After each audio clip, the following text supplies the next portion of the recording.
하나님, 우리 마음 가득 밀려든 슬픔과 비애와 분노를 주체할 수 없습니다. 주님, 저 진도 앞바다, 세월호에 갇힌 가엾은 이들을 어찌해야 합니까? 시시각각으로 다가오는 죽음의 공포를 그들은 어찌 견딜 수 있었을까요? 사랑하는 이들을 떠올리며 간절히 바쳤던 그들의 기도는 응답되지 않는 것입니까? 하나님, 왜 침묵하십니까? 가족들이 살아 돌아오기만을 눈물로 염원하는 이들의 그 시린 마음을 왜 외면하십니까? 주님, 생명 중심의 사고를 거부하는 오늘의 문명이 이런 참극을 낳았습니다. 지금 비통한 눈물을 삼키고 있는 이들을 불쌍히 여겨주십시오. 죽음을 상징하던 무덤이 주님의 부활과 더불어 희망의 모태가 되었던 것처럼 이들의 희생이 이 땅에 새로운 생명 문화를 낳는 계기가 되게 해주십시오. 아멘.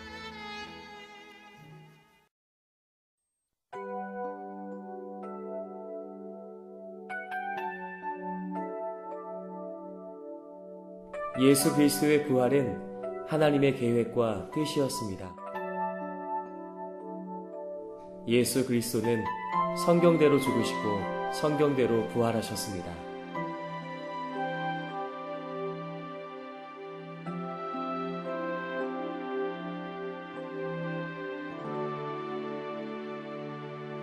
예수 그리스도는 우리에게 주시기로 예비된 선물, 곧 부활의 첫 열매가 되셨습니다.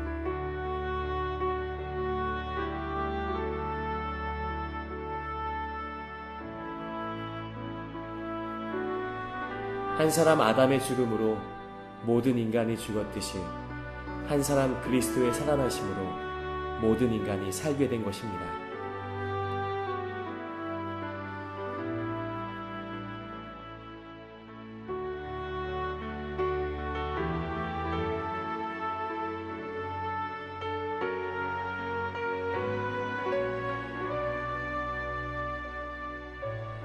우리를 향하신 부활의 약속이 시작되었습니다. 부활은 우리의 몸이 썩어질 육체를 벗고 썩지 않을 신령한 몸으로 변화되는 것입니다.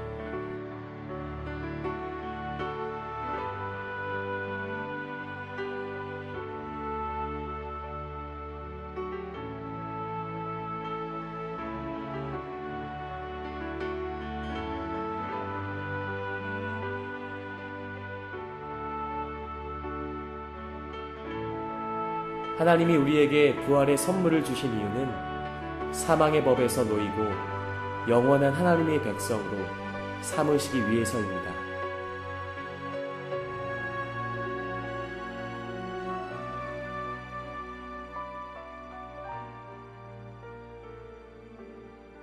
그리고 하늘나라를 유업으로 주시기 위해서입니다.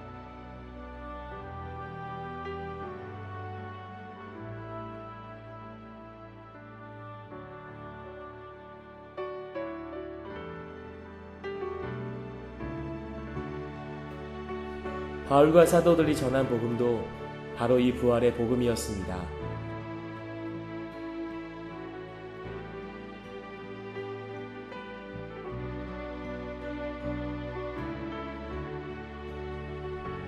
바울이 소망하였고 표대로 삼은 것도 부활의 복음이었습니다.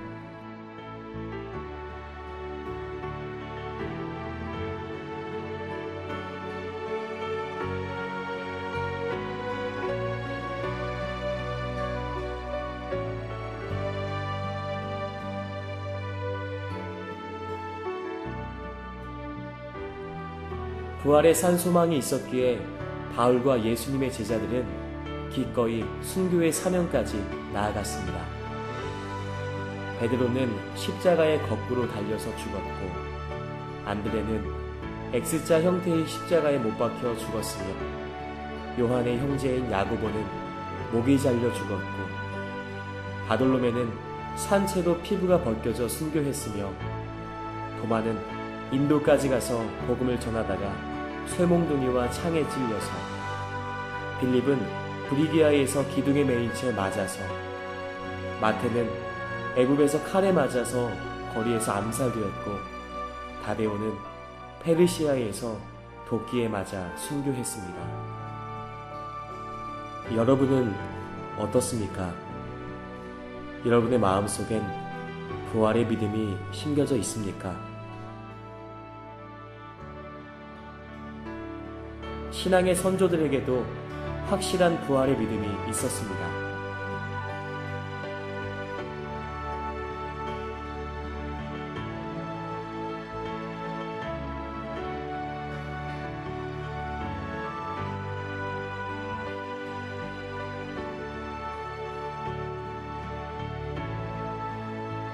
하나님을 온전히 믿고 예수 그리스도를 온전히 믿는 것은 내게 주신 부활의 약속을 온전히 믿는 믿음입니다. 우리에게 부활의 약속을 선물로 주신 하나님과 그의 본이 되신 예수 그리스도를 찬양합니다.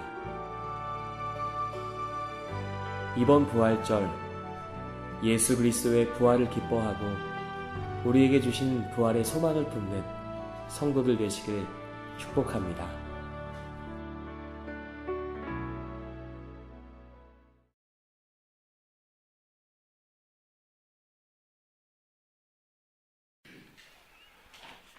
오늘 우리는 예수님이 사망의 권세를 이기시고 무덤 문을 박차고 부활하신 부활절을 맞이했습니다.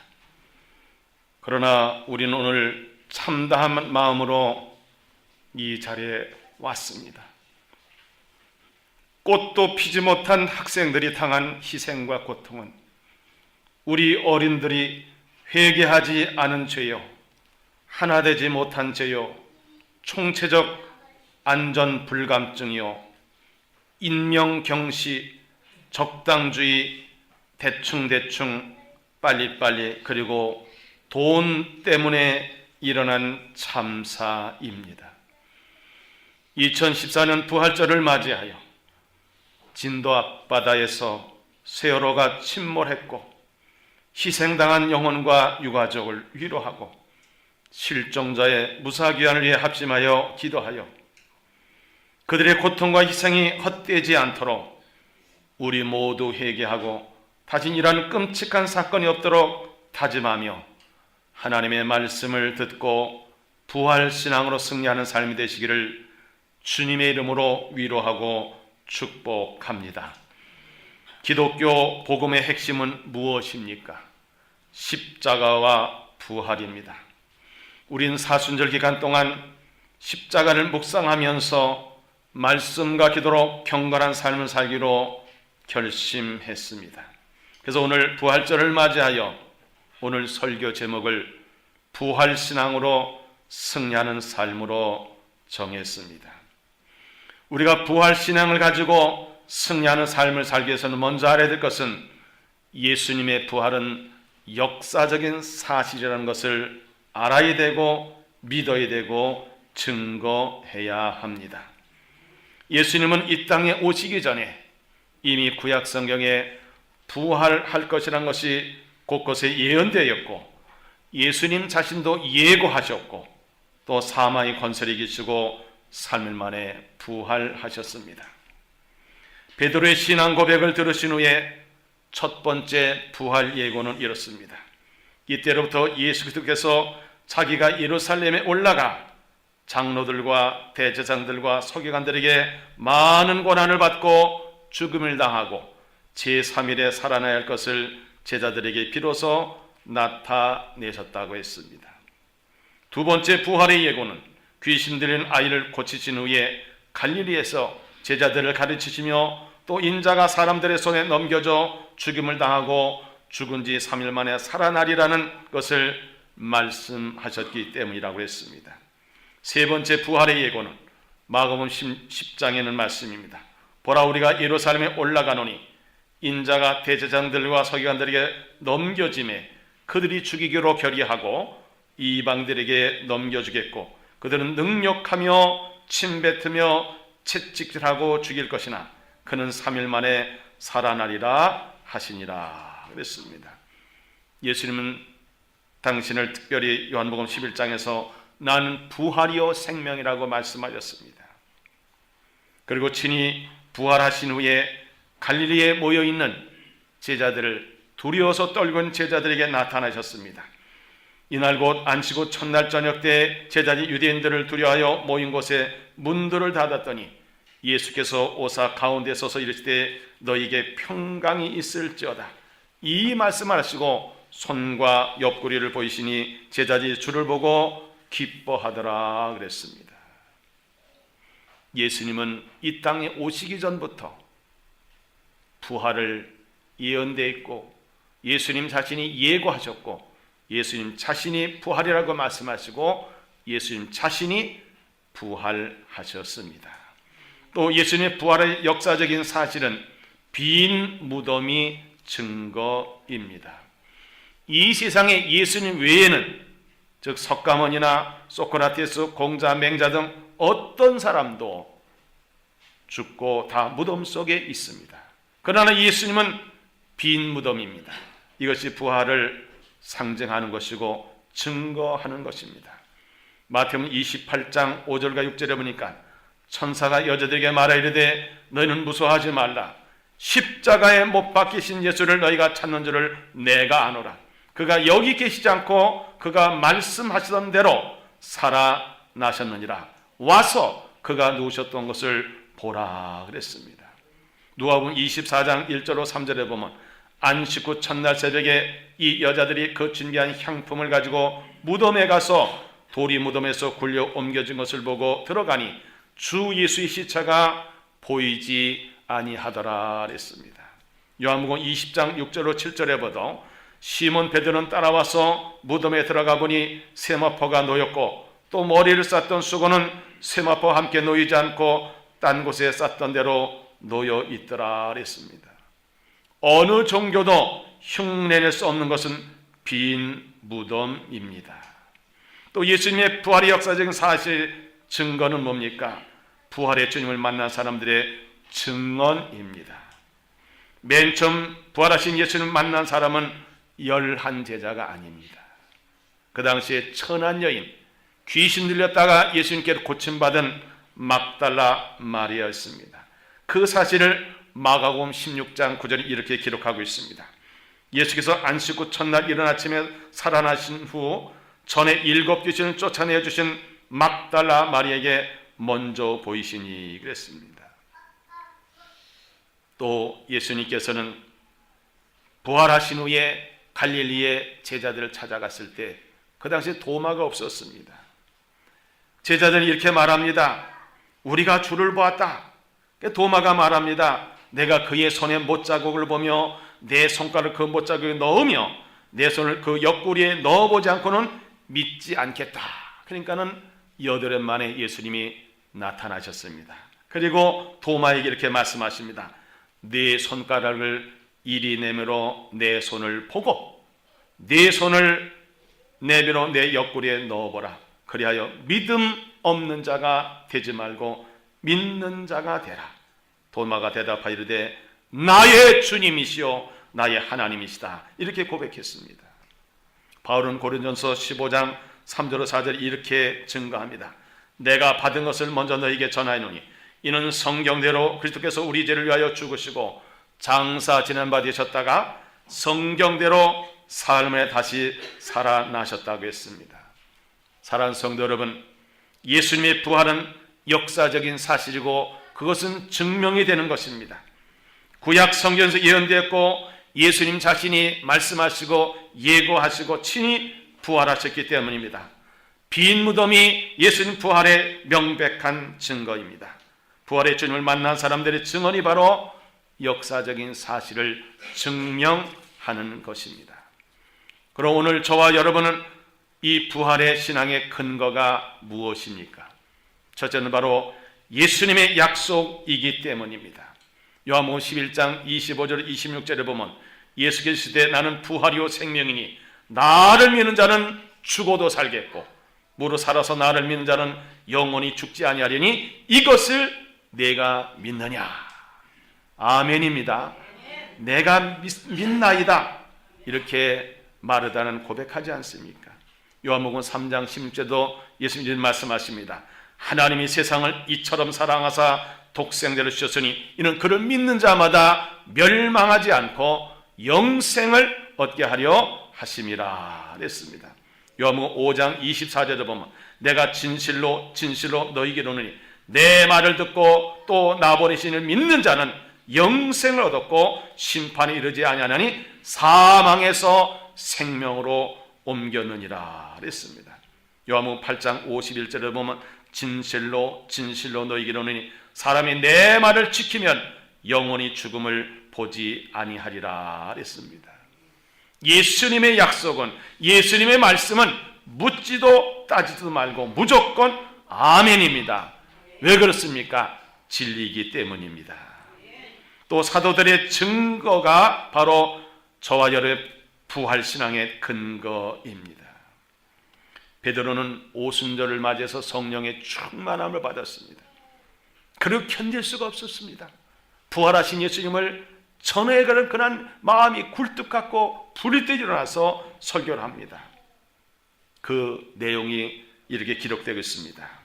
다윗은 선자라 하나님이 맹세하사 그 자손 중에서 한 사람을 그 위에 앉게 하시리라 하심을 알고 미리 본고로 그때 부활을 말하되 그가 음부에 버림이 되지 않고 그의 육신이 썩음을 당하지 아니라 하시더니 이 예수를 하나님이 살리신지라 우리가 다 이 일의 증인이로다 그랬습니다. 바로 고린도서 15장 51절과 52절에 보라 내가 너희에게 비밀을 말하오느니 우리가 다 잠잘 것이 아니오 마지막 나팔의 순식간에 호련히 다 변화되리니 나팔 소리가 나매 죽은 자들이 썩지 아니할 것으로 다시 살아나고 우리도 변화되리라 그랬습니다. 데살로니가 교회를 향해서 바울은 이렇게 외칩니다. 주께서 호령과 천사장의 소리와 하나님의 나팔 소리로 친히 하늘로부터 강림하시리니 그리스도 안에서 죽은 자들이 먼저 일어나고 그 후에 우리 살아남은 자도 그들과 함께 구름 속으로 끌어올려 공중에서 주를 영접하게 하시리니 그리하여 우리가 항상 주와 함께 있으리라 그랬습니다. 베드로를 비롯한 사도들이 예수님의 부활을 증거했습니다. 초대교회 성도들은 예수님의 부활을 증거하고 싶어가지고 이런 단어를 사용했습니다. 할렐루야입니다. 그것은 바로 부활하신 예수님을 우리 모두 찬양합시다.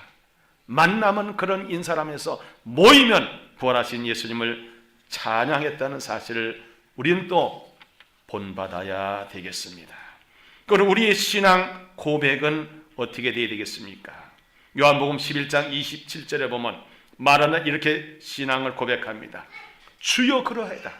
주는 그리스도시요 세상에 오시는 하나님의 아들이신 줄 내가 믿나이다 그랬습니다. 베드로의 신앙 고백입니다. 마태복음 16장 16절에 보면 주는 그리스도시요 살아계신 하나님의 아들이시니이다. 요한복음 1장 12절에 보면 영접하는 자 곧 그 이름을 믿는 자들에게는 하나님의 자녀된 권세를 주셨다고 했습니다. 사랑하는 성도 여러분, 우리가 가진 부활의 신앙의 근거가 무엇입니까? 예수님이 부활을 약속하셨고 사도들이 부활을 증거했고 나의 신앙 고백으로 부활 신앙을 갖게 되었다는 사실을 아시고 이 부활 신앙으로 승리하는 삶을 사시기를 축복합니다. 그는 2014년 부활절을 맞아요. 부활 신앙으로 승리하는 삶을 어떻게 살 수 있습니까? 첫째는 죄를 이기고 승리하는 삶입니다. 예수님이 이 땅에 오신 목적이 무엇입니까? 십자가를 지시고 온 인류의 죄값을 치르시고 사망의 권세, 마귀의 권세를 깨뜨리시고 부활하시면서 승리하시고 우리에게 그러한 부활과 승리의 길을 열어놓으셨습니다. 그래서 예수님이 이렇게 요한복음 16장 33절에 말씀하십니다. 이것을 너희에게 이르는 것은 너희로 내 안에서 평안을 누리게 하려 함이라. 세상에서 너희가 환난을 당하나 담대하라. 내가 세상을 이겨노라. 이렇게 말씀하셨습니다. 바로 로마서 8장 1절에 이렇게 기록하고 있습니다.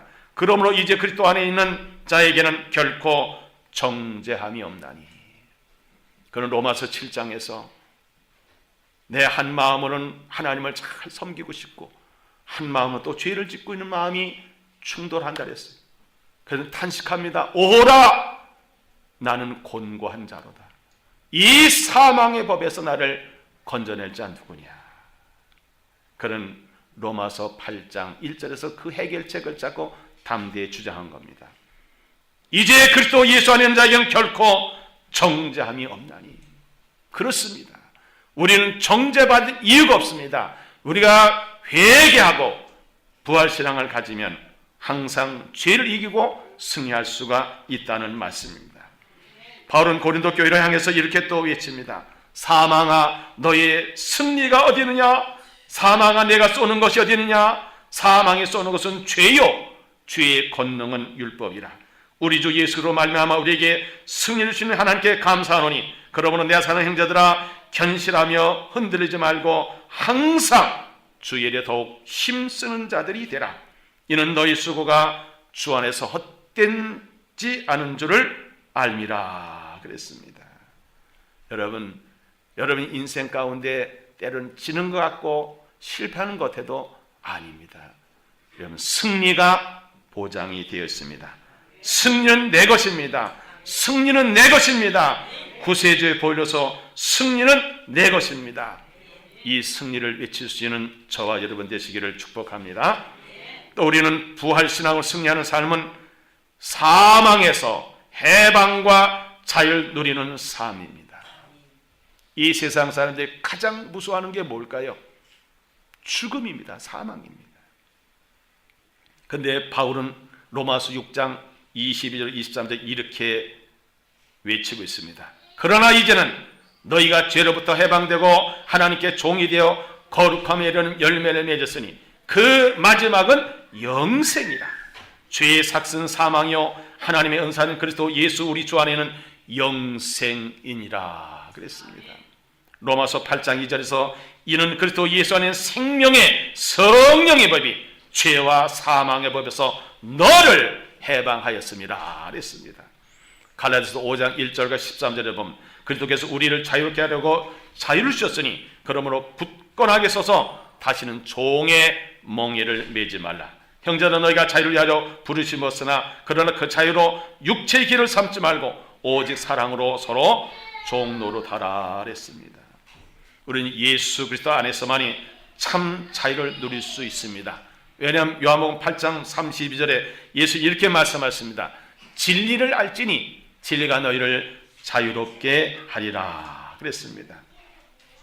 우리는 자유를 얻었습니다. 나 자유 얻었네, 너 자유 얻었네, 우리 자유 얻었네. 우리 이 찬양을 부를 수가 있는 겁니다. 주 말씀하시길 죄사실 끊겼네, 우리 자유 얻었네, 나 자유 얻었네, 너 자유, 우리 자유 얻었네. 할렐루야. 그렇습니다. 또 우리가 부활신앙을 승리하는 삶은 부활의 소망과 영생을 누리는 삶입니다. 우리는 천국과 부활과 영생의 소망으로 사는 사람들입니다. 그들은 세상 것, 물질, 명예, 권세 거기에 소망을 두지 않고 오직 하나님께만 소망을 두고 하나님께만 기대를 걸고 하나님께로만 안정감을 갖는 사람들입니다. 그럼 우리는 나는 하나님의 거룩한 자녀라는 자존감을 가지시고 이 세상은 내가 영원히 거할 영존차가 아니라는 사실을 분명히 알고 그래서 이 세상 미련을 갖지 않는 겁니다. 또 나는 이 세상을 조만간 떠날 자라는 것을 항상 생각하고 이 세상은 천국 실력을 양성하는 훈련 장소라는 사실을 분명히 알고 내가 누릴 것은 이 땅이 아니라 천국이라는 사실을 알고 살아가는 성도들입니다. 바울은 고린전서 15장 19절 20절에 이렇게 외치고 있습니다. 만일 그리스도 안에서 우리가 바라는 것이 다만 이 세상의 삶뿐이면 모든 사람 가운데 우리가 더욱 불쌍한 자이리라. 그러나 이제 그리스도께서 죽은 자 가운데서 다시 살아나사 잠자는 자들의 첫 열매가 되셨도다 했습니다. 로마서 8장 10절에 11절에 또 그리스도께서 너희 안에 계시면 몸은 죄로 말미암아 죽은 것이나 영은 의로 말미암아 살아 있는 것입니다. 예수를 죽은 자 가운데 살리신 이의 영이 너희 안에 거시면 그리스도 예수를 죽은 자 가운데 살리신 이가 너희 안에 거시는 그의 영으로 말미암아 너희 죽을 몸도 살리시리라 그랬습니다. 요한일서 5장 11절 12절에 보니까 또 증거는 이것이니 하나님 우리에게 영생을 주신 것과 이 생명이 그의 아들 안에 있는 그것이니라. 아들이 있는 자에는 생명이 있고 아들이 없는 자에는 생명이 없느니라 그랬습니다. 사랑하는 성도 여러분, 부활신앙으로 승리하는 삶을 사시길 바랍니다. 이것은 죄를 이기고 승리하는 삶입니다. 죽음과 이 사망을 이기면서 해방과 자유를 누리는 삶이고 부활의 소망과 그리고 영생으로 살아가는 삶, 이것이 바로 부활신앙으로 사는 삶입니다. 2014년 부활절을 맞아요. 우리는 어떤 결단을 해야 될까요? 우리는 내게 주신 십자가를 달게 해주고 사명을 감당하기로 결단하시기 바랍니다. 이 사명은 목숨보다 더 귀중한 거예요. 왜 세월호 선장을 지금 자꾸 추궁합니까? 선장은 모든 승객들이 다 안전하게 내릴 때까지 그 배를 지키는 거예요. 그게 사명이에요. 그런데 그 선장은 지키질 않은 것이 문제가 되는 거예요. 그것이 사명이 돼. 사명은 목숨보다 더 귀중한 겁니다. 예수의 부활은 나의 부활임을 알고 부활신앙으로 승리하는 삶을 살기로 결단하시기 바랍니다. 또 예수 부활의 증인된 삶을 살기로 결단하시기 바랍니다. 왜냐하면 하나님의 소원과 꿈과 비전이 무엇입니까? 하나님은 모든 사람이 구원을 받으며 그 모든 사람이 진리를 아는 데 이르기를 원하신다고 했습니다. 그 진리가 누구입니까? 예수님이십니다. 그래서 우리는 수많은 영혼들을 구원하는 전도자여 선교의 사명을 감당하는 일로 오늘 부활절을 맞아서 결단하는 시간이 되어야 됩니다. 그리하면 구원을 받습니다. 죄를 이기고 승리자가 됩니다. 신앙의 명문감을 이룹니다. 천국에 입성합니다. 예수님의 신부가 되고 예수님 재림하실 때 부활할 것이고 영생 복락을 누릴 수가 있습니다. 예수님이 부활하신 날 이 아침에 우리는 참담한 심정으로 저는 이 자리에 섰고 여러분도 안타까운 마음으로 이 자리에서 예배를 드리고 있습니다. 부활의 소식이 진도 앞바다 세월호에 전해져서 생존자가 구조자가 되는 부활을 맛보기를 우리는 원하고 기도해야 합니다. 모든 책임은 내게 있다. 모든 문제와 모든 사건의 중심에는 내가 있었다. 내가 회개하면 다시 이런 참사가 일어나지 않는다는 마음을 우리가 가져야 돼요. 특별히 기독교인들은 그런 책임 의식을 가져야 됩니다. 2014년 부활절을 맞이해서 부활신앙으로 승리하는 복된 삶을 사시기를 주님의 이름으로 축복합니다. 기도드리겠습니다. 전능하신 하나님 아버지, 오늘 부활절을 맞아요 부활신앙으로 승리하는 삶을 살기를 원합니다. 죄를 이기고 승리하는 삶, 해방과 자유를 누리는 삶, 부활의 소망으로 영생을 누리는 삶을 살게 하여 주옵소서. 예수 부활의 소식이 온 누리에 퍼져서 죄인이 의인이 되고 옛사람이 새사람이 되고 교만이 겸손으로 절망이 희망으로 고통이 영광으로 두려움이 기도로 전날의 한숨이 노래로 가난이 부여함으로 인색함이 후덕함으로 연약함이 강건함으로 어리석음이 지혜로움으로 실패가 성공으로 사망이 생명으로 실종자가 구조자가 되도록 주님 역사하여 주옵소서. 사망의 권세를 이기시고 부활하신 우리 주 예수 그리스도 이름으로 간절히 기도하옵나이다. 아멘.